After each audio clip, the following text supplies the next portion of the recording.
আমার বোন, আপনি কি কখনো আয়নার সামনে দাঁড়িয়ে নিজেকে প্রশ্ন করেছেন, আমি কি যথেষ্ট সুন্দর, আমি কি যথেষ্ট যোগ্য? সমাজের বেঁধে দেওয়া সৌন্দর্যের হাজারো মাপকাঠিতে নিজেকে মাপতে গিয়ে আপনি কি কখনো ক্লান্ত, বিধ্বস্ত হয়ে পড়েছেন? অন্যের চোখে নিজের মূল্য খুঁজতে গিয়ে তাদের প্রশংসার একটি শব্দের জন্য হাহাকার করতে গিয়ে আপনি কি কখনো নিজেকে হারিয়ে ফেলেছেন? যখন আপনার অর্জনগুলো কেউ স্বীকৃতি দেয় না, যখন আপনার পরিশ্রমকে গুরুত্বহীন মনে করা হয়, যখন আপনার কণ্ঠকে দাবিয়ে রাখা হয়, তখন কি আপনার হৃদয়টা অভিমানে কষ্টে ভেঙে আসে?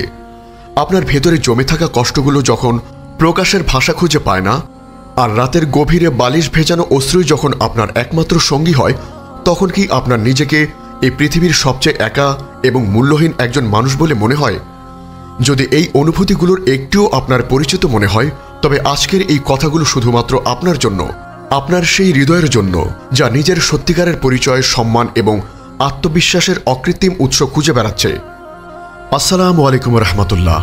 আমাদের চ্যানেলে যদি নতুন হয়ে থাকেন তাহলে চ্যানেলটি সাবস্ক্রাইব করবেন এবং ভিডিওটি যদি ফেসবুক থেকে দেখে থাকেন তাহলে ফেসবুক পেজটি ফলো দিয়ে আমাদের সাথেই থাকবেন, যেখানে আমরা ইসলামের সমৃদ্ধ ইতিহাস ও জীবনের গভীর শিক্ষাকে আপনার হৃদয়ে পৌঁছে দেওয়ার চেষ্টা করি, যেন প্রতিটি আত্মা প্রশান্তি খুঁজে পায়।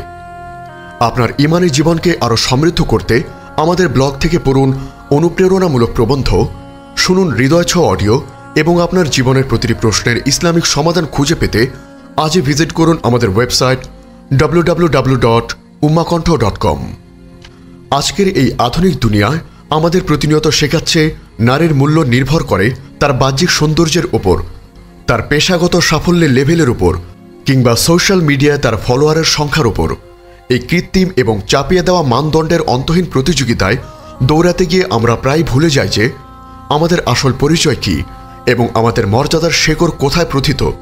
কিন্তু ইসলাম আজ থেকে 1400 বছরেরও বেশি সময় আগে নারীকে এমন এক সম্মান ও মর্যাদার আসনে বসিয়েছে যা তার আত্মবিশ্বাসকে ভেতর থেকে ইস্পাতের মতো মজবুত করে গড়ে তোলে। এমন এক সম্মান যা কোনো বাহ্যিক স্বীকৃতির উপর নির্ভরশীল নয়, বরং তা আসে এক চিরন্তন ও শাশ্বত উৎস থেকে। নারীর আত্মবিশ্বাসের প্রধান এবং সবচেয়ে শক্তিশালী ভিত্তি হল তার সৃষ্টিকর্তার সাথে তার ব্যক্তিগত এবং সরাসরি সম্পর্ক।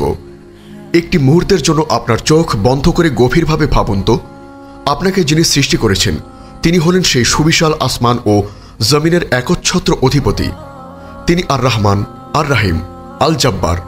তিনি আপনাকে সাধারণ কোনো সৃষ্টি হিসাবে তৈরি করেননি, বরং আপনাকে তার খলিফা বা প্রতিনিধি হিসেবে পৃথিবীতে পাঠিয়েছেন। পবিত্র কোরআনে আল্লাহ তাআলা যখন আদম আলাইহিস সালামকে সৃষ্টি করার কথা ফেরেশতাদেরকে বলেছিলেন, তখন তিনি কোনো লিঙ্গের কথা উল্লেখ করেননি, বরং ইনসান বা মানবজাতির কথা বলেছিলেন। এই খিলাফতের দায়িত্ব পুরুষ ও নারীর জন্য সমান। আপনার পরিচয় কেবল কন্যা, স্ত্রী, মা বা বোন হওয়ার মধ্যে সীমাবদ্ধ নয়, বরং আপনার প্রথম এবং চূড়ান্ত পরিচয় হল আপনি মহান আল্লাহর কাছে একজন প্রিয় বান্দা, তার প্রতিনিধি। এই একটি পরিচয় আপনাকে এমন এক অনন্য সম্মান দিয়েছে যে আপনার ইবাদত, আপনার চোখের পানি ফেলা দোয়া, আপনার প্রতিটি সিজদা সরাসরি আল্লাহর আরশে পৌঁছে যায়। এর জন্য কোনো হুজুর বা মাধ্যমের প্রয়োজন হয় না। যখন আপনি এই মহাসত্যটি আপনার হৃদয়ে ধারণ করতে পারবেন যে আপনার সম্মান ও মূল্য এই দুনিয়ার কোনো মানুষের হাতে নয়, বরং স্বয়ং বিশ্বজগতের প্রতিপালকের হাতে, তখন পৃথিবীর কোনো মানুষের অবহেলা, অসম্মান বা কটু কথা আপনার আত্মবিশ্বাসকে এক বিন্দুও টলাতে পারবে না। কারণ আপনার মূল্য নির্ধারিত হয় আপনার তাকওয়ার ভিত্তিতে, যা আপনার হৃদয় ও কর্মে লুকিয়ে থাকে, যেমনটি আল্লাহ পবিত্র কোরআনে দ্ব্যর্থহীন ভাষায় ঘোষণা করেছেন। সূরা হুজুরাতে 13 নম্বর আয়াতে আল্লাহ তাআলা বলেন, অর্থাৎ তোমাদের মধ্যে আল্লাহর কাছে সেই সর্বাধিক সম্মানিত যে সর্বাধিক মুত্তাকি।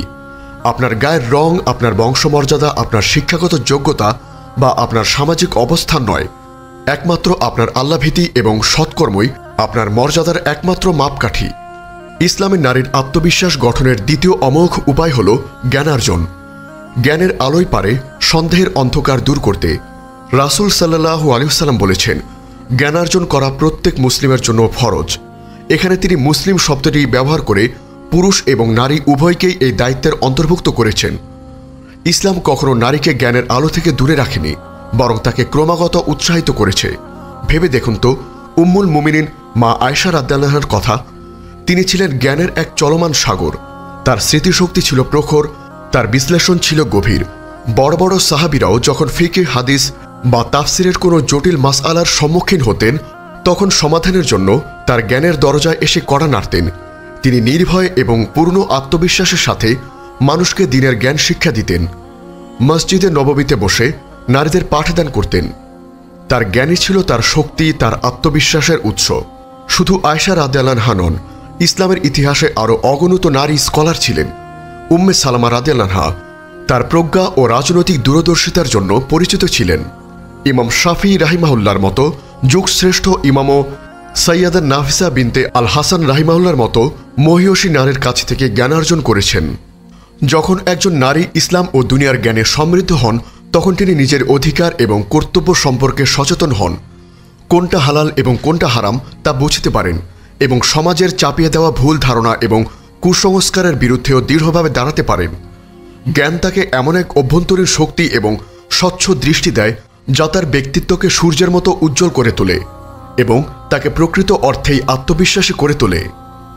আত্মবিশ্বাস খুঁজে পাওয়ার জন্য আমাদের সামনে রয়েছে ইসলামের ইতিহাসে অমর হয়ে থাকা অগণিত মহিয়সী নারীর জীবন্ত উদাহরণ।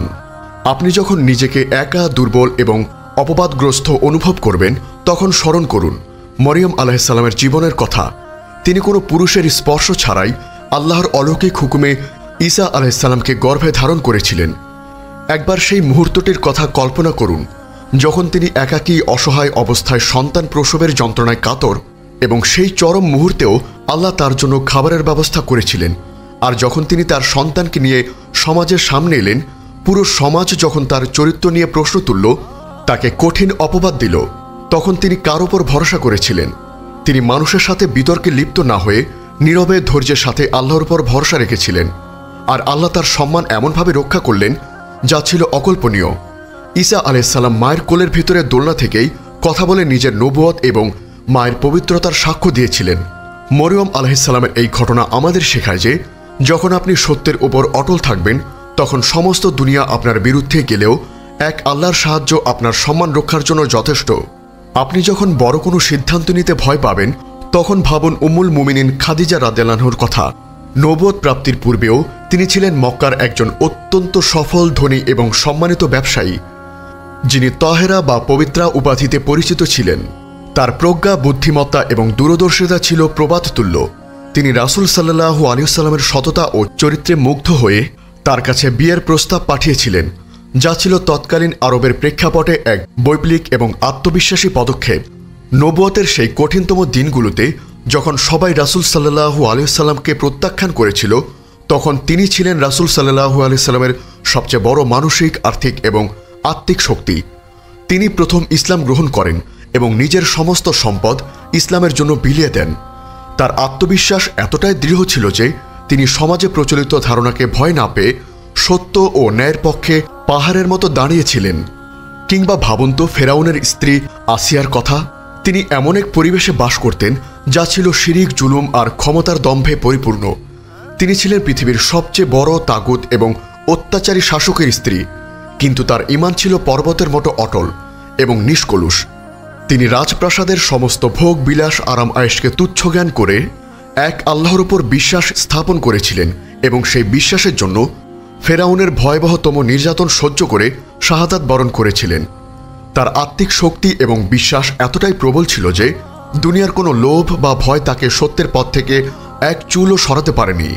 তার আত্মবিশ্বাস ছিল পরকালের পুরস্কারের ওপর, তাই তিনি কোরআনে বর্ণিত সেই বিখ্যাত দোয়া করেছিলেন, হে আমার রব, আমার জন্য তোমার কাছে জান্নাতের একটি ঘর নির্মাণ করো এবং আমাকে ফেরাউন ও তার দুষ্কর্ম থেকে উদ্ধার করো এবং আমাকে জালিম সম্প্রদায় থেকে রক্ষা করো।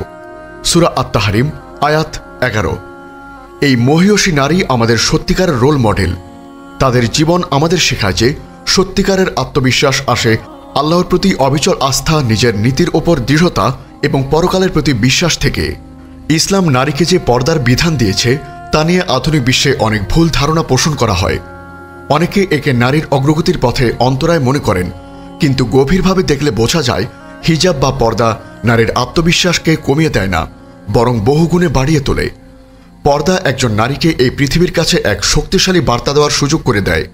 সে যেন বলছে, আমাকে আমার বাহ্যিক রূপ, আমার পোশাক বা আমার শারীরিক সৌন্দর্য দিয়ে বিচার করো না, বরং আমার জ্ঞান, আমার বুদ্ধি, আমার ব্যক্তিত্ব এবং আমার চরিত্র দিয়ে আমাকে মূল্যায়ন করো। এটি তাকে সমাজের অসুস্থ প্রতিযোগিতা এবং পুরুষের কুদৃষ্টি থেকে রক্ষা করে তার সম্মান ও মর্যাদাকে আরও বাড়িয়ে দেয়। হিজাব হলো নারীর মর্যাদার এক জীবন্ত প্রতীক, যা তাকে প্রতিনিয়ত মনে করিয়ে দেয় যে সে কোনো সাধারণ পণ্য নয় যা চাইলেই ভোগ করা যায়, বরং সে এমন এক অমূল্য রত্ন যাকে আল্লাহ সম্মান দিয়েছেন এবং যার সম্মান রক্ষা করা অপরিহার্য। এটি একটি সচেতন আধ্যাত্মিক পছন্দ এবং আল্লাহর আদেশের প্রতি আত্মসমর্পণের বহিঃপ্রকাশ, যা একজন নারীকে ভেতর থেকে শক্তিশালী এবং আত্মবিশ্বাসী করে তোলে। তাই আমার প্রিয় বোন, পরের বার যখনই আপনার মনে আত্মবিশ্বাসের সামান্যতম অভাব দেখা দেবে, তখন হতাশায় ভেঙে পড়বেন না। দুনিয়ার ক্ষণস্থায়ী এবং পরিবর্তনশীল মাপকাঠিতে নিজেকে বিচার করা বন্ধ করুন।